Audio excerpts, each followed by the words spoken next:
We know for the track record in Broward, especially, and Palm Beach to a lesser extent, is atrocious. They've been allowed to continue in this powerful position. How it's happened, I don't know. It's beyond comprehension. You know, we learned that just last week that Snipes, quote, accidentally mixed in what were rejected provisional ballots with several hundred valid votes, which means the entire vote count is now irreversibly corrupted. And this past August, the judge ruled that Snipes systematically mishandled mail-in absentee ballots. And in 2017, a judge also ruled that she illegally destroyed ballots from a primary, following a primary race. That was the Debbie Wasserman Schultz case.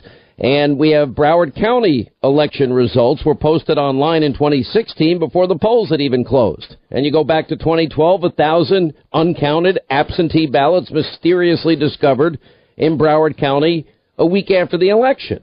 You can even go back to 2004, where Snipes simply just lost track of 6,000 absentee ballots. How do you lose track of this? You know, this now, how do you go from 57,000, a 57,000 vote lead, to where we are now, around 12,000 plus? Jeb Bush, who appointed Brenda Snipes, says it's time for her to be removed from office. Florida election supervisor, you know, has this history. Broward County ballots were found in a Fort Lauderdale rent-a-car. That was big news yesterday. And, of course, Debbie Wasserman Schultz, she was happy that those ballots were destroyed before the legal time that it was allowed. A lot of laws have been broken. We also have a case in Georgia, Gateway Pundit reporting, that, in fact, 80% of new ballots that were discovered in the governor's race, of the 5,569 votes, 4,804 went for Stacey Abrams. They found these Saturday. Joining us now to get into all of this and what the legal remedy is, what the crimes might be in this case, now that it's an ongoing criminal investigation, Gregg Jarrett, author of the #1 bestseller, The Russia Hoax, Fox News legal analyst. David Schoen is with us, civil liberties attorney, criminal defense attorney. Thank you both for being here. Let's start with the law, Gregg, and specifically, if we now have this investigation ongoing, well, we know certain laws were violated, which I've been listing every day. Oh, they were. Brenda Snipes is the epitome of gross incompetence and recklessness. She managed to break just about every election law you can think of. She missed every statutory deadline. She was spanked by the judge for that. She mixed up valid ballots with invalid ones. She suddenly and magically discovered tens of thousands of ballots that inexplicably appeared out of nowhere. But here's the problem, Sean. Florida laws, you can break with impunity. These election laws are, for the most part, civil violations. They have no teeth. Now, there are several election fraud statutes. 3 different Florida departments say so far they haven't seen fraud, but their investigation has been cursory at best. So as you point out, it is good that Pam Bondi, the Attorney General, has ordered a complete and thorough investigation to determine if crimes have been committed. Is Snipes capable of fraud? Absolutely. You know, several months ago, a judge determined she unlawfully destroyed ballots. That does not happen accidentally. That is intentional. And every election she's handled for the last 16 years, every one of them, have been marred by her incompetence, if not corruption. David Schoen, your thoughts legally? Well, legally and as a matter of policy, I mean, the whole situation is very, very troubling. These deadlines for certification are set for a reason. There's an important public interest in finality. It's true, everybody in an ideal world wants to see every eligible voter's vote count. But there's a reason, again, that we set limits to this. These provisional ballots, you know, for example, in Georgia, there are 21,900 provisional ballots. Provisional ballots means people with this question about their eligibility, they may have voted in the wrong precinct or something like that. This judge in Georgia now has changed the certification deadline from this evening until Friday. No one knows whether they're going to be able to count all of those provisional ballots, determine eligibility questions on all of them, but it's very, very suspicious that this is coming up at the last minute in the Florida race and the Georgia race. It was so hotly contested, and that all of the question now is on one side of the ledger. Well, the thing that we all have to look at here, there's 67 counties in Florida, Greg. 65 of the Florida counties all complied with the law, including every county in the panhandle of Florida that was absolutely ravaged by Hurricane Michael just 27 days prior. Broward, Palm Beach County, well, county officials continue to tally tens of thousands of votes. That was in violation of state law. And Remember, we've gone over all the different laws that are involved here. And, within 30 minutes after the polls close, the canvassing board in all of these counties are to report early voting, all tabulated voting by mail results to the Department of State. 30 minutes. Well, that number changed 6 times. And nearly 80,000 plus votes added in the case of Broward County, 15,000 Palm Beach County. And we also know that, the canvassing board expects every 45 minutes, they expect a vote count update until the results are completely reported. That never happened. We would go a whole day and we'd get a dump of tens of thousands of votes at 3 a.m. for crying out loud. We are never going to get the truth of what this vote is. The question is it going to be allowed to stand? Well, the fact that 65 counties easily complied with the law, but Brenda Snipes in Broward County and Susan Butcher in Palm Beach County could not, suggests, in my judgment, more than incompetence, that something is amiss here that may be fraud. What should happen here is that the judge in Broward County, who determined that Snipes broke the law, should hold her in contempt of court. That would trigger a criminal penalty and not just a civil fine. Mm-hmm. That hasn't happened. It should happen. David. I want to tell you, in Broward County in particular, and there's a reason the focus is on there, they've had problem after problem, as you know, from Gore Bush. But even in this most recent election, it's not just these big races. They had an election recently for a Broward County judge.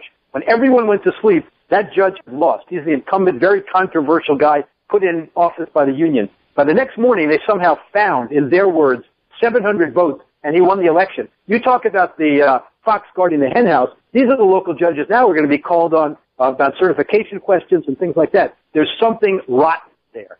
You see, this goes back so many years, and it boggles the mind to know that with this history, I mean, we are talking really about just malfeasance on a massive level here. And We'll find out about the law. Why this person is still in that position is unbelievable to me. Let me switch topics to both of you. And I know there's been a firestorm over the fact that Matthew Whitaker has been tapped to, at least temporarily, fill the void with Jeff Sessions retiring or being asked to retire by the president. And the media is going apoplectic. And Greg, I went to you first and I said, well, I'm listening to all these so-called fake news lawyers, and they're saying the president didn't have the right to do this, and you sent me the Federal Vacancies Act, 5 U.S.C. 3345. I'll let you explain it. It says the president can appoint a person holding a Senate-confirmed office or, and this is the important part, quote, an officer or employee of such executive agency who has served in a position in such an agency for not less than 90 days. So Whitaker easily meets that second legal standard. And so these legal commentators I've been listening to on television and some in print are absolutely 100% wrong. And I'll tell you why I know they're wrong. Supreme Court has issued a ruling on this subject in U.S. versus Eaton. And it rejected the claim that only a principal officer confirmed by the Senate can temporarily fill the shoes of the head of a department. It said just the opposite. And then, of course, after that ruling, the Vacancies Reform Act elaborated on it and laid out the two methods by which somebody can be selected. So listen, the language you sent is clear, it is unambiguous, and I'm thinking, right, these guys are supposed to be lawyers, and yet they clearly don't know or care about what the actual law says. David, I would assume you probably agree with Gregg on this. Yeah, that's Section 3345A3. That is clear. Look, they're drawing, there is a conventional wisdom about this. Had to have been a person previously confirmed by the Senate. They draw on a dissenting opinion Judge Scalia wrote in the case once. It was completely dicta in the case. But listen to this. There's a motion filed now by the Attorney General of Maryland demanding that Rod Rosenstein actually be put in the position, Whitaker be stripped of it. And he's relying on this succession statute for the Justice Department that's been overridden by an executive order and by this Vacancy Reforms Act, which a court has also ruled is the later enacted statute, and therefore that controls. But can you imagine, we've talked before about separation of powers concerns and all that. The Attorney General of Maryland wants to be able to dictate that Rod Rosenstein and nobody else should Well, I mean, be this is the hypocrisy. I mean, Rod Rosenstein has been conflicted from the get-go, recommending the firing of Comey, signing the fourth FISA warrant application. He would be a witness, and yet he is in charge of the whole Mueller investigation. None of the people that are out there complaining about so-called conflicts, because Matthew Whitaker apparently thought, and rightly so in my opinion, strong opinion, that in fact Mueller has exceeded his statutorial mandate by going way too far. I mean, look what the news is today. All right, so we expect Jerome Corsi, controversial figure, granted. He also served his country, and he says he expects to be indicted over lying to investigators. And I want to ask you both about that when we get back on the other side of it, because why would anybody ever want to testify or talk to the FBI is if they can't get you on the underlying, quote, crime, but they're always going to get you on lying, i.e. Papadopoulos, i.e. General Flynn. If Corsi is right, him too. All right, as we continue now with Gregg, Jarrett, David Schoen. All right, real quick answers. I have about 45 seconds for each of you on the idea that it looks like if Jerome Corsi's right, and they're going to go after him from Mueller's office for lying, not for any underlying crime, apparently. He believes it's just lying to either a grand jury, a special counsel, FBI, whatever it's going to end up being. Then it's the same thing with Flynn, although the FBI didn't think he lied. And the same thing with Papadopoulos. Why would anybody ever have to talk to anyone at that point? Why would they bother? And they should have all invoked the Fifth and refused to talk, because talking to Robert Mueller will result, it doesn't matter if you tell the truth, it will result in a perjury or false statement charge, because Mueller doesn't care about the truth. He cares about prosecuting people who are supporters of Donald Trump. I met Martha Stewart, and it was the same thing with her. David, they didn't get her on any underlying crime. It was, quote, lying about what, or an inconsistent answer. Nobody has a perfect memory. I mean, how do you tell the difference between a bad memory and a lie? Right, and that's the point. That's the problem when you have a committee like Mueller's, which has a complete agenda, when you have people like Andrew Weissman who've made a career out of doing this kind of trickery.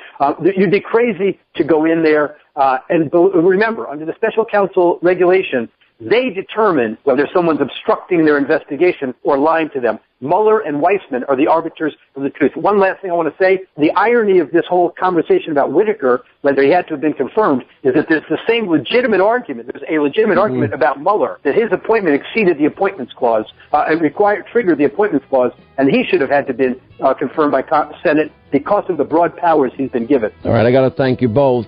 David Schoen, Gregg, Jarrett, thank you.